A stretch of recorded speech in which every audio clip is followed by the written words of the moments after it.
Então Paulo diz, rogo-vos, pois, irmãos, aquele é um apóstolo, quer dizer, um dos 12 grandes. Você não pode ser maior que isso. E ele diz, irmãos, me escutem. Então a gente vê aqui, ele fala, rogo-vos, pois, irmãos, pelas compaixões de Deus, que apresenteis os vossos corpos em sacrifício vivo. Paulo vai falar para essas pessoas para entregar as suas vidas. Ele precisa de uma motivação. Se eu for falar para alguém, olha, você precisa entregar a sua vida, ele provavelmente perguntaria, por quê?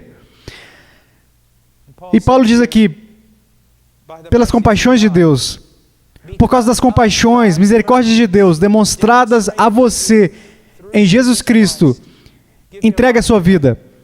Você diz, mas o que são essas compaixões? Primeiro de tudo, está no plural. As compaixões de Deus, que são multifacetadas. Quer dizer, não importa de que forma você olhe para elas, você sempre terá uma visão melhor e maior. Você olha para as misericórdias de Deus de um lado, e você pensa que ela é unidimensional, como a maioria das coisas na sua vida. Mas aí você vai para trás dela e descobre algo completamente novo. E aí você vai para um lado ou outro, você vai para baixo dela e olha para cima, vai para cima e olha para baixo, e você tenta entender e compreender a beleza dessa misericórdia que foi dada a você, e você diz, que misericórdia! Você lê os 11 primeiros capítulos do livro aos Romanos e descobre essa misericórdia. E o fato que nós todos éramos perdidos e merecíamos condenação. O fato de que nós não podíamos nos salvar por nossas próprias obras e nem mesmo queríamos isso. O fato de que Deus enviou o seu precioso e santo Filho unigênito para morrer no madeiro carregando nosso pecado e condenado por nosso julgamento. E que quando ele morreu, ele pagou o preço, e depois de pagar o preço, ele ressurgiu novamente dos mortos, e 40 dias mais tarde ele foi exaltado nos céus. Ele está sentado à mão direita da majestade no alto, e ele está sentado como um homem de Deus para você. E ele vive eternamente para interceder em favor de você. Agora, você precisa de mais motivação? Porque se você precisa, você está perdido. Se você precisa que eu diga a você que se você servir a Deus, você vai ganhar uma Mercedes, você está perdido. Se você precisa que eu diga a você que se você servir a Deus, Ele vai curar o seu corpo e resolver cada um dos seus problemas, se você precisa disso, você está perdido. Se Jesus não é suficiente para motivar você a viver piedosamente, você não conhece Jesus. Então vamos manter isso simples. Cristo e somente Cristo e nenhum outro. Eu não preciso de mais nada. E tudo está bem com a minha alma. Eu quero que meus filhos coloquem as vidas deles à disposição de Deus. Eu estou aqui, Senhor. Fale com o seu servo. O que você quer de mim? Isso é tudo. Isso é tudo que realmente importa. E a propósito, meu querido amigo, quando você estiver em seu leito de morte, você estará lá um dia. Quando você estiver no seu leito de morte, a única coisa que vai estar passando pela sua mente é: será que eu pus a minha vida à disposição dele? Quer dizer, eu quero dizer a você algo neste momento. Se estivesse indo à Etiópia para começar 500 igrejas em 3 anos, mas Deus me dissesse para ser um zelador em uma cidade do meio oeste, eu seria desobediente e plantar todas aquelas igrejas. Não é para se fazer grandes coisas, é para se obedecer a Deus, é colocar a sua vida à disposição dEle. É isso aí. Não é simples. E teve um cara que foi ao meu escritório uma vez e disse, sabe, a vida cristã é muito, muito complicada. Eu disse, não é, não. Ele disse, é sim. Eu disse, não é não. Eu venci porque eu era o pastor, eu poderia vaiá-lo. Eu disse, não, ela não é complicada. Ele disse, mas tem tantas decisões. Eu disse, não tem não. Eu disse, Deus já fez todas as decisões, meu filho.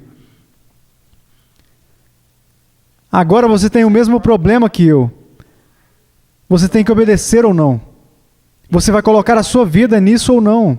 E eu quero que você entenda, vamos voltar lá na palavra irmãos. Quando eu prego isso a você, como o meu pastor lá na minha cidade fala, meu pastor diz, eu tenho um dedo apontando para você e o outro apontando de volta para mim, e isso é tanto para mim quanto para você hoje. Todos nós lutamos com isso. Você sempre diz, nós temos tantas lutas e tantas coisas. Não, você só tem uma luta e ela é a mesma que eu tenho. Você vai colocar a sua vida à disposição de Deus. E essa é a única coisa. É realmente a única coisa que importa. E eu garanto a você, eu luto com isso tanto quanto você luta. Você colocará a sua vida à disposição de Deus? Cristo em primeiro lugar. Senhor, o que você quer de mim hoje? O que você quer que eu veja? O que você quer que eu fale? O que você quer que eu ouça? Como você quer que eu gaste aquilo que você me deu? Como você quer que eu faça tudo o que você quer que eu faça? Como você quer isso, Senhor? Aqui estou, Senhor. Isso volta novamente à ideia de estar à disposição dEle. Eu me lembro uma vez no seminário que eu decidi, eu vou viver um dia totalmente à disposição de Deus. Bem, isso era algo ambicioso para se fazer. Eu não consegui, mas eu percebi algumas diferenças. Eu me lembro como, você sabe, quando você é jovem e está no ministério, você costuma apenas ficar enclausurado por uns anos, porque você não está bem da cabeça. Então eu saí de casa, ok, Senhor, agora o que você quer que eu faça? Isso é tipo, bem, Paul, você tem uma aula em 5 minutos, então é melhor que você vá para lá. Mas eu estava tentando cruzar o campus, apenas sendo mais sensitivo. E apenas sendo pateta, isso é que estava sendo. Mas eu estava tentando, e a cada passo, Senhor, onde você quiser. E então, de repente, à esquerda, lá estava a senhora com a qual eu havia conversado tantas vezes. Ela era uma senhora mais velha, uma cozinheira no seminário. E ela veio caminhando e estava lá em pé, meio triste. E eu estava tentando ser esse gigante espiritual. E aí, a primeira vez que eu senti que Deus me falando naquela manhã foi: vá lá e conte a ela sobre o meu filho. E adivinha? Eu estava querendo perambular como um zumbi, parecendo espiritual. E quando era apenas para amar alguém, vá, conte a ela sobre mim. E eu me lembro ter travado assim e ter andado até lá. Aquele dia ela recebeu Cristo. Com certeza foi tosco. Mas Deus honrará um coração que faz qualquer tipo de tentativa de estar à disposição dEle. Às vezes eu penso que amamos agendas, porque conseguimos, de alguma forma, tirar Deus de nossos compromissos do dia. Deus, eu quero fazer cada minuto produtivo ao Senhor. A cada 5 minutos eu vou perder o controle. Tudo o que estamos fazendo é: Senhor, eu quero ser tão ativo que você não vai ter tempo para me falar o que fazer. Às vezes eu penso que eu preciso lutar tanto, mas tem uma coisa que não entra nessa minha cabeça dura. E isso é o amor de Cristo. Eu consigo inventar tudo quanto é desculpa para não ser obediente, toda desculpa no mundo para fazer o que eu quero fazer. Então, bang! O que me atinge como um martelo? O amor de Cristo. O amor de Cristo. Isso simplesmente me derruba, me deixando de joelhos. Isso é a coisa que eu quero que vocês compreendam sobre a vida do nosso Senhor e Salvador Jesus. Escutem isso. Jesus era pobre. E isso é tudo sobre essa questão. Apesar do que os pregadores da TV te falam, o cara era pobre. Ele não andava numa carruagem de rei. Ele era pobre. Ele esteve muitas vezes cansado. E muitas vezes teve angústias. Ele teve muitas vezes essas coisas com as quais você e eu temos que lidar. Mas aqui está uma coisa sobre Jesus Cristo. Ele nunca esteve vazio. Ele nunca esteve vazio. E por que ele nunca esteve vazio? Porque ele tinha comida para comer que nós não conhecemos. Ele nunca esteve vazio pela mesma razão que nós normalmente estamos. Ele nunca esteve vazio porque ele se preocupava em fazer a vontade do Pai dele. Ele estava colocando a sua vida à disposição do Pai dele. Você está vazio? Você já se sentiu vazio? Adivinha? Ligue o alarme. Eu faço isso. Eu estou me sentindo tão vazio, preciso de umas férias. Eu estou me sentindo tão vazio, eu preciso ficar longe do ministério um pouquinho. Eu estou me sentindo tão vazio, eu preciso ficar um pouco sozinho. Não, eu estou me sentindo tão vazio, então eu preciso me colocar à disposição de Deus. Eu não vou me sentir mais vazio. Me colocar à disposição de Deus. Agora, eu tenho que voltar aqui um pouquinho, porque tem aqui alguns de vocês que estão sempre com culpa de que não estão fazendo o suficiente para Deus. Então, quando eu digo isso, você fala: eu preciso voltar lá e fazer mais. Não. Não volte lá e faça mais para a igreja, ou qualquer outra pessoa. Eu disse, se coloque à disposição de Deus, existe uma grande diferença. Se aproxime de Deus. Ele pode querer que você se aproxime dele e descanse. Ele pode querer que você se aproxime dele e leia o livro de João. Ele pode querer que você se aproxime dele e corte suas atividades pela metade. O que eu estou falando é se colocar à disposição dele e não fazer algo a mais. Uma passagem muito bonita das Escrituras, em Efésios 5:2, diz: e andai em amor, como também Cristo vos amou, e se entregou a si mesmo por nós, em oferta e sacrifício a Deus, em cheiro suave. Apenas se entrega a Deus. Bem, eu não tenho nada a dar. Como você tem coragem de dizer algo assim sobre Deus? Você diz: espera, pastor, eu não estou falando sobre Deus dessa maneira, estou falando sobre mim, que eu não tenho nada a dar. Se você diz que você não tem nada a dar, você está dizendo que Deus não deu nada a você. E eu não acredito nisso. Deus dá a cada um de seus filhos dons e graças. Nada dessa coisa de falsa modéstia. É melhor dizer: o que Ele me deu, eu devo devolver a Ele. Nunca diga: eu não tenho nada a dar. Nunca. Nunca. Falsa modéstia é uma grande destruidora de muitas coisas. Seu problema é que você não está em mim. Seu problema é que você não está habitando e colocando sua vida à minha disposição. Quando você fizer isso, Paul, eu vou dar a você mais alegria que qualquer coisa. E isso é algo que vocês todos precisam entender, nós todos precisamos entender. Não é onde estamos, é quem Ele é e nosso relacionamento com Ele. Isso é algo muito, muito importante. Eu quero que saibam, a maioria de vocês está lutando para ser feliz. Isso não é necessariamente ruim, você só está fazendo isso de maneira totalmente errada. As vezes que eu morri para mim mesmo foram bem poucas. Mas as vezes que eu morri para mim mesmo e entreguei minha vida como um sacrifício, me colocando à disposição dele, eu fui o homem mais feliz da face da terra. Apesar de isso ter me custado caro, houve uma paz tão grande e uma alegria tão maravilhosa. E todas as vezes, e foram muitas, quando eu coloquei Paul Washer na frente de outras pessoas, o que na realidade significa que eu coloquei Paul Washer na frente de Jesus Cristo, o Senhor, eu fui o ser humano mais triste da face da terra. Alguém aí consegue se identificar com o que eu estou falando? Então pare. Às vezes a gente quer pensar teologicamente sobre essas coisas todas. Teologicamente, porque eu faço isso, porque eu faço aquilo. Simplesmente pare. No Peru eu tenho um amigo que um dia entrou em casa e falou para sua mãe: mamãe, quando eu faço assim com o meu braço, ele dói. Ela disse: pare de fazer isso com o seu braço, ele não vai doer mais. Isso é a mesma coisa.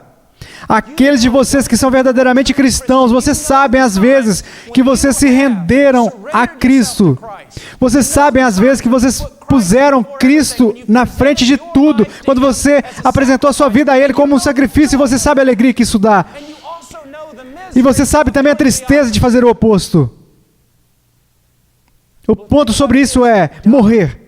Eu sei que isso não é atrativo para os visitantes, e eu estou contente com isso.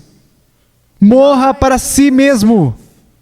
Você quer consertar o seu casamento? Morra para si mesmo e se ofereça a Deus.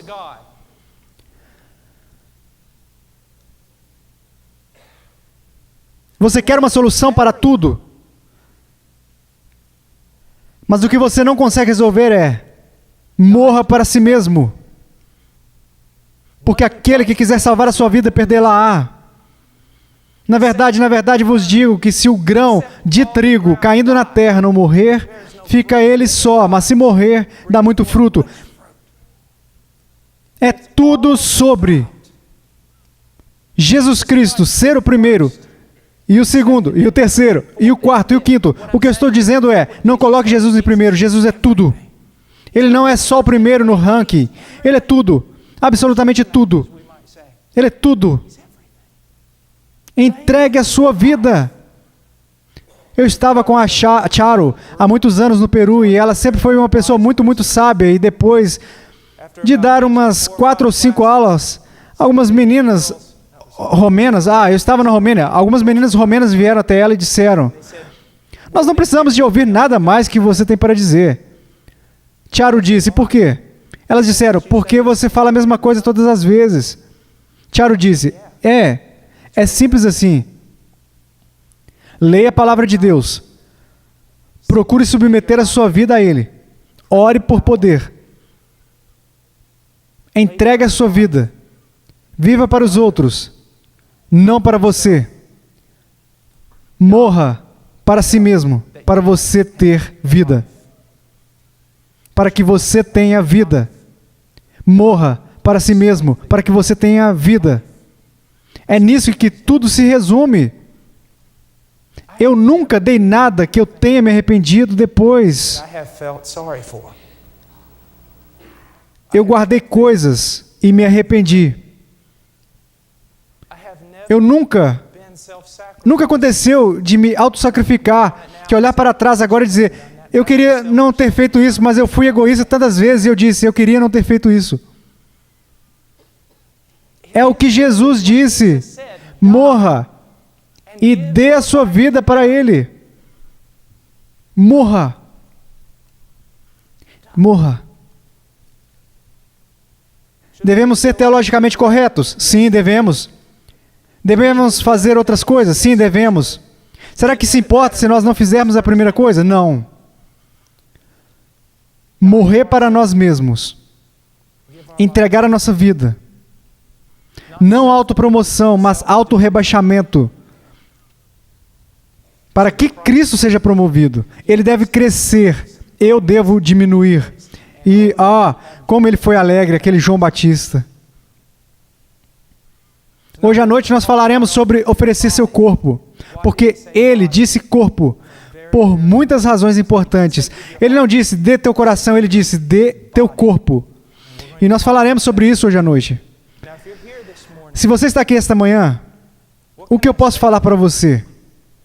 Sabe, eu vou ser honesto com você. Eu não estou esperando que você vai ouvir esta mensagem e ser de repente transformado e que tudo dará certo na sua vida. Não, eu estou esperando que essa mensagem vai ser como uma pedrinha no sapato e vai sempre lembrar você disso. Você está vazio? Então morra. Você está triste? Então morra para si mesmo e viva para Cristo. Você está se sentindo todo sujo por dentro? Então ponha-se à disposição dele. Se aproxime mais dele. Um lembrete constante de que você e eu somos chamados a habitualmente e continuamente morrer para nós mesmos, entregar nossas vidas a Deus. Alguns de vocês jovens aí vão estragar terrivelmente a vida de vocês. Vocês vão. E eu direi a vocês por quê. Porque vocês vão tomar as rédeas e vocês vão correr com isso. E quando vocês fizerem isso, bem, em alguns anos vocês estarão no meu escritório. Vocês vão pegar o volante e vocês vão dizer, eu vou dirigir meu próprio carro. E vocês vão se arrepender todos os dias de suas vidas. Eu imploro a vocês para largarem as rédeas, largarem o volante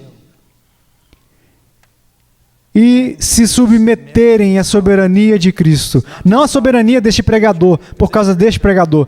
Você sabe como é pregar? Às vezes eu não gosto da forma como é feita. E digo por quê? Porque parece que eu tenho uma mensagem e eu sou como o copiloto de Deus e eu estou dando a mensagem para você. Quando na verdade é isso, a mensagem, se for de Deus, é como se eu tivesse que falar a mensagem, correr até aí embaixo, sentar-me e escutar como vocês aí. Não é pela autoridade de algum pastor. Você leu a Bíblia por você mesmo, você concorda com as coisas que eu acabo de dizer sobre Romanos 12, verso 1. Não é sobre se submeter a um pastor, a uma igreja ou alguma outra coisa, mas se submeter a Jesus Cristo e colocar sua vida à disposição dele, se tornar tudo o que ele deseja que você seja. Mas você tem que morrer. Tem que morrer. Se você não é cristão e está aqui hoje, você está dizendo, o que é toda essa loucura? É exatamente o que ela é. Venha, perca a sua vida por um filho de carpinteiro, por um homem louco que morreu por um sonho, e você terá a fé que seus primeiros seguidores tiveram, e você vai sentir o peso do seu olhar. É loucura para alguém que não conhece a Deus. Morrer para si mesmo neste mundo. Nós vivemos no Império Romano, que é tudo sobre autopromoção e sobre ser forte e poderoso, conseguir tudo para que as pessoas aplaudam você, não no reino. Não é sobre subir a escada, é sobre descê-la. Não é sobre ter seus pés lavados, é sobre lavar os pés de outras pessoas. Jesus Cristo, sabendo de onde ele veio, para onde ele estava indo, basicamente sabendo que ele era Deus encarnado, colocou uma toalha sobre o ombro e lavou os pés de todo mundo. Agora isso é autoestima forte. É isso aí. É tanto para mim quanto para você. Mas, se você não conhece ao Senhor, isso é o que a Bíblia quer que você saiba. A Bíblia diz algumas coisas que são extremamente ofensivas. Você dá conta disso? A Bíblia diz algo extremamente ofensivo. Você não é uma vítima da sociedade. Você não é uma vítima do problema dos outros. Você, meu Senhor. Você, minha Senhora. Você, criança. Vocês são o problema. Assim como eu. A Bíblia diz, porque todos pecaram e destituídos estão da glória de Deus. Não somos ovelhas perdidas procurando um pastor, somos rebeldes que odeiam a Deus, correndo com toda a nossa vida para fugir dele, porque queremos ser senhores soberanos de nosso próprio universo. A Bíblia diz, se você continuar fazendo isso, você será ainda mais destruído. A Bíblia te chama ao arrependimento, a reconhecer seu pecado e odiar isso. A correr de volta para Deus, um Deus justo, que não podia perdoar você porque você quebrou todas as suas leis. Aceite que Ele enviou seu Filho para pagar por cada um dos seus crimes que você cometeu. O pagamento já foi feito, a justiça foi satisfeita. Acredite no Senhor Jesus Cristo e você será salvo. É sobre isso. Suas boas obras são como panos imundos, que estão mortos diante de Deus e não contam para nada. Elas são assim como as minhas. O único mérito, a única virtude que temos é Jesus Cristo crucificado e ressuscitado dos mortos. Nossa única esperança e nossa única glória. Nossa única esperança.